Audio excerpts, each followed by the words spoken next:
আসসালামু আলাইকুম রহমতুল্লাহি ওবারকাতু।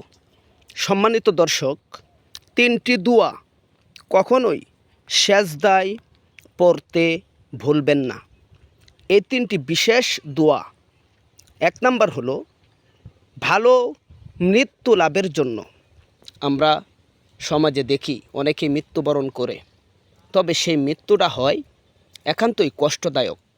অর্থাৎ আপনি যদি চান আপনার ইমানের সাথে মৃত্যু হোক, আপনি যদি চান আপনার মৃত্যুটা মুসলমান হিসাবে হোক, আপনি যদি চান আপনার মৃত্যু বিশ্বনবীর উম্মত হিসাবে হোক, তাহলে এই দোয়াটি বেশি বেশি পাঠ করবেন।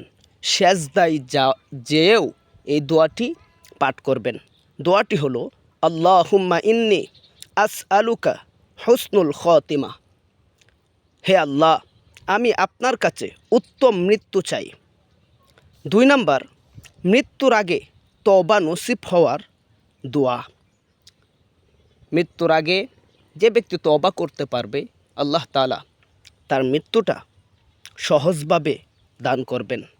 আর মৃত্যুর আগে তওবা সবার ভাগ্যে নসিব হয় না।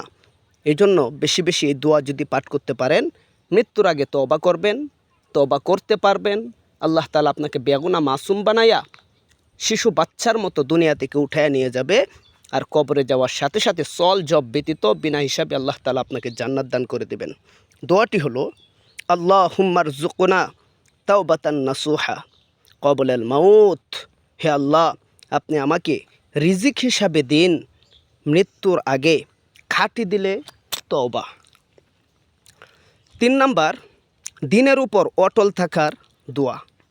আমরা জমির উপরে অটল থাকতে পারি, বাড়ির উপরে অটল থাকতে পারি, ব্যবসা বাণিজ্যের উপরে অটল থাকতে পারি, বাট দিনের উপরে, ইসলামের উপরে অটল থাকা আমাদের অনেকের সম্ভব হয় না।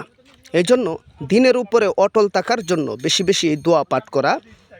আল্লাহুম্মা ইয়া মুকাল্লিবাল কুলুব সাব্বিত আলা দিনিক। এই দোয়াটি যে ব্যক্তি বেশি বেশি পাঠ করতে পারবে, আল্লাহ তাআলা তাকে সবসময় ইসলামের উপরে অটল থাকার তৌফিক দান করবেন। আল্লাহ তাআলা আমাদের সবাইকে এই 3টি দোয়া বেশি বেশি পাঠ করার তৌফিক দান করুন, এবং কি সেজদায় যেও এই 3টি দোয়া যেন আমরা সবাই বেশি বেশি পাঠ করতে পারি।